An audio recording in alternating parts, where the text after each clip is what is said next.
Okay, so in this video we're going to have a look over the features of a local renewable energy scheme in a low-income country or newly emerging economy. It's important that to round off this work that we've been doing about sustainable energy, that we've got an example from this context of a less developed part of the world. The example that you guys have been having a look at using the resources is this location called Darbang in Nepal. Nepal is a low-income country. You can see from my rather crude little sketch map here.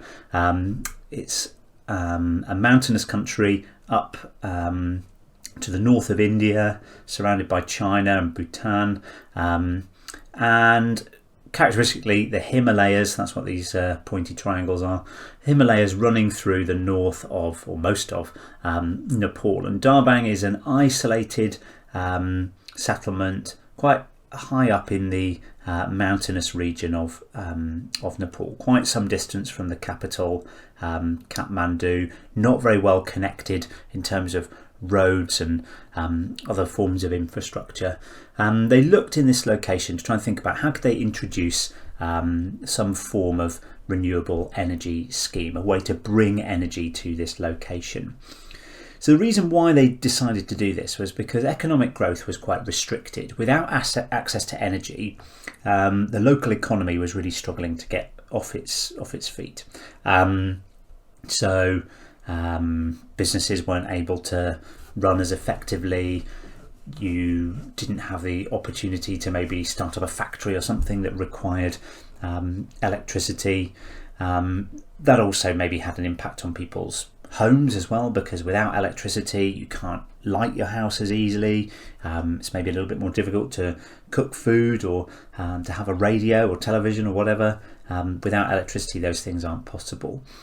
It's quite isolated, as I've said before, and when the monsoon rains come in the summer months, bring lots of heavy rainfall, that would cut the roads off and make it very difficult to access.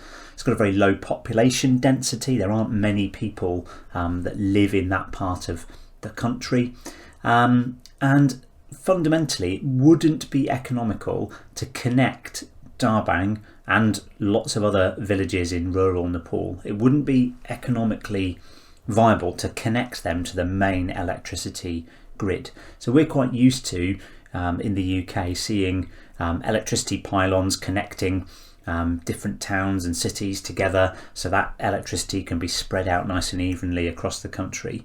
That doesn't happen in other parts of the world, particularly in rural areas where those power lines would have to stretch so far from the nearest power station that actually there'd be almost no electricity left by the time you got to the other end of those power lines. So with some help from the United Nations and the World Bank, they decided to set up this scheme. So it was funded by the government, as I said, supported by this charity, the World Bank, but actually it didn't cost a huge amount of money. It only cost $51,000. And it's a really good example of what we call appropriate, or sometimes called intermediate technology. This is really, really simple technology. It's not about installing really complicated systems that local people aren't going to be able to maintain and that's going to generate millions of megawatts of energy. This is about small scale, simple solutions to the most fundamental access to energy that people need. So what they did was construct a micro hydro project. That is a very small scale dam, trapping water, diverting it off in a little canal and using that to power a generator.